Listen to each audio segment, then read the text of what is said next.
2017, 2018, we crafted our go-to-market strategy. First is, kailangan payroll system industry kasi sa Pilipinas, sobrang laki. Sobrang dami ng competition, dami ng large players, venture-backed competitors.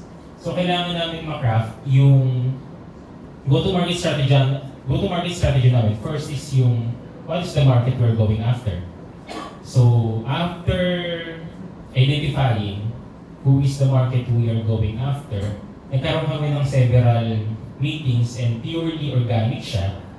More on social media reach, sumali kami sa different HR and payroll groups na nagsisource na. Meron kasi ng mga HRs, accountants na nagsisource ng payroll system.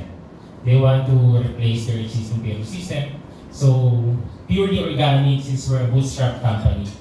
Bootstrap company, sobrang limited ng resources.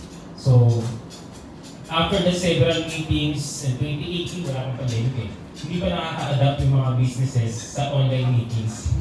Yun nga yung isa yung sa naging benefits ng pandemic eh. So, nagkakaroon ng mga online meetings.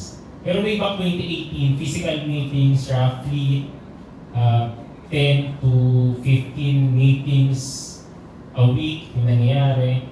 So, purely physical siya. Then, through that meetings, nakakraft namin yung market na kailangan namin puntahan.